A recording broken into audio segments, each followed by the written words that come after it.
Hello guys, welcome back to my channel. So ഇന്ന് ഞാൻ എൻ്റെ വീട്ടിലോട്ടൊന്ന് പോവാണ്. ഞാൻ ഇടയ്ക്കിടയ്ക്ക് പോകാറുണ്ട്. എൻ്റെ ഹസ്ബൻഡുമായിട്ട് ഞാൻ ഇന്നാണൊന്ന് പോകുന്നത്. കുറേ നാൾക്ക് ശേഷം ചെറിയൊരു വിശേഷം കൂടെ ഉണ്ട്. എൻ്റെ ചേട്ടൻ്റെ കാലൊന്നും ഒടിഞ്ഞിരിക്കുക. അപ്പോൾ അതും കൂടെ ഒന്ന് കാണാൻ വേണ്ടിയാണ് ഇന്ന് പോകുന്നത്. ഞാൻ ഇടയ്ക്ക് പോയായിരുന്നു, ഹസ്ബൻഡ് പോയിട്ട് കുറച്ച് നാളായി. അപ്പോൾ ഇന്ന് ഞങ്ങൾ ഇതൊക്കെ എല്ലാവർക്കും അറിയാം. ഈ സ്ഥലമൊക്കെ എസ് ഡി കോളേജ് എന്ന് പറഞ്ഞാൽ അത്യാവശ്യം ആലപ്പുഴ ഫേമസ് ആയിട്ടുള്ള പ്ലേസാണ് ആ എസ് ഡി കോളേജ് ആണത്. പിന്നെ ഞങ്ങളൊന്ന് ഹമീദി കയറിയായിരുന്നു.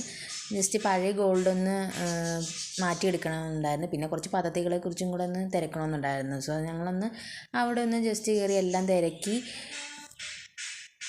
സാധനങ്ങളൊക്കെ വാങ്ങി ഞാൻ വെയിറ്റ് ചെയ്യുക. ഹസ്ബൻഡ് ഇത് മേടിക്കാൻ വേണ്ടി അകത്തുനിന്ന് വരുന്നതേ ഉള്ളൂ, വെയിറ്റ് ചെയ്യുക.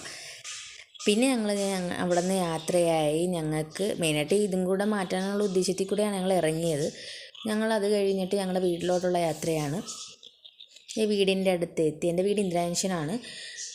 വീടിൻ്റെ അവിടെ എത്തി. ഞങ്ങൾ വീടിനകത്ത് അകത്തോട്ട് കയറുക. പാർക്ക് ചെയ്യാനുള്ള തിരക്കിലാണ് ആൾ. ഏതാണ് എൻ്റെ അച്ഛൻ ഓടി വന്ന് ഞങ്ങളെ കണ്ടത് ഓടി വന്ന് ഞങ്ങളെ സ്വീകരിക്കുക. ഇതാണ് എൻ്റെ അമ്മ, ഇതാണ് എൻ്റെ ചേട്ടൻ. കാലൊടിഞ്ഞ് ജിമ്മിൽ പോയി പണി പറ്റിച്ചിട്ട് കാലിൽ ഇതിട്ടിട്ടൊക്കെ വന്നു. പിന്നെ ഞങ്ങൾ വന്നിട്ടൊന്ന് കുറച്ച് നേരം സംസാരിച്ച് ഇരിക്കുകയൊക്കെയാണ്. പഴയ കാര്യങ്ങളൊക്കെ അവർ സംസാരിക്കുന്നത് എൻ്റെ ചിലങ്ക. ഞാൻ പണ്ട് ഡാൻസറായിരുന്നു. അതിൻ്റെ ചിലങ്കകളും ഇതുമൊക്കെ ആയിട്ട് പഴയ കാര്യങ്ങളൊക്കെ അടിച്ച് കത്തി വെച്ച് ഞങ്ങളെല്ലാവരും കൂടി ഇരിക്കുക. അപ്പോൾ അതുപോലെ ഞാൻ കുറച്ച് കഴിഞ്ഞ് മുകളിൽ പോയി നോക്കിയപ്പോൾ അച്ഛനും എൻ്റെ ഹസ്ബൻഡും തമ്മിൽ അച്ഛനും മരുമോനും തമ്മിൽ കത്തിയടിയാണത്. മുകളിൽ ഭയങ്കര കത്തിയടിയാണ് നിർത്തിക്കൊണ്ടിരിക്കുക. ഞാൻ ഇടയ്ക്ക് പോയി ഡിസ്റ്റർബ് ചെയ്യാൻ വേണ്ടി ഓടിച്ചെന്ന് വീഡിയോ എടുക്കാൻ.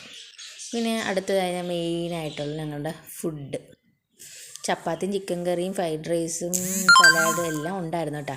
അടിപൊളി ഫുഡായിരുന്നു. അമ്മ വിളമ്പുന്നതിന് ധൃതിയില്ല. ഞാനും ഹസ്ബൻഡും പിന്നെ തിന്നാൻ വേണ്ടി റെഡി ആയിട്ടിരിക്കുക. അതിൻ്റെ ഇടയ്ക്ക് അവളുടെ വീഡിയോ എടുക്കുക എന്നൊക്കെ പറഞ്ഞിരുന്ന് കത്തി അടിച്ചുകൊണ്ടിരിക്കുമായിരുന്നു. എവിടെ ചെന്നാലും കളിയാക്കലുണ്ടല്ലോ, പിന്നെ അതിനൊന്നും ഒരു മാറ്റവും ഇല്ല. അടുത്ത് ഞങ്ങൾ ഫുഡ് അടിക്കാനൊക്കെ തുടങ്ങി. ഞങ്ങൾ അടുത്തതായിട്ട് ഏറ്റവും സങ്കടകരമായിട്ട് വീട്ടിൽ നിന്ന് ഞങ്ങൾ പോവുകയാണ് പുന്നപ്രയിലോട്ട്.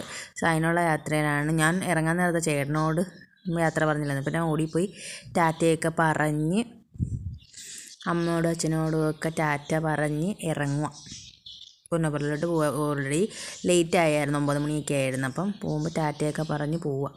പിന്നെ ബൈപ്പാസിൽ കൂടെയുള്ള യാത്ര സുഖകരമാണല്ലോ. ഞങ്ങൾ പാട്ടൊക്കെ പാടി ചില്ലടിച്ച് പോവുക ഞങ്ങൾ രണ്ടും കൂടെ. രാത്രി പിന്നെ പറയണ്ടല്ലോ, നമുക്ക് ഇഷ്ടമുള്ളതൊക്കെ കാണിക്കാമല്ലോ. അതുകൊണ്ട് ഞങ്ങൾ അടിപൊളിയായിട്ട് പാട്ടൊക്കെ പാടി ചില്ലടിച്ച് ബൈപ്പാസിൽ കൂടെ ഒരു യാത്രയിൽ പോവുക. അങ്ങനെ വീട്ടിൽ എത്തി എല്ലാം ശുഭകരമായി കഴിഞ്ഞ്. Okay, by. അടുത്തൊരു വീഡിയോ കാണാം. Tata, bye bye.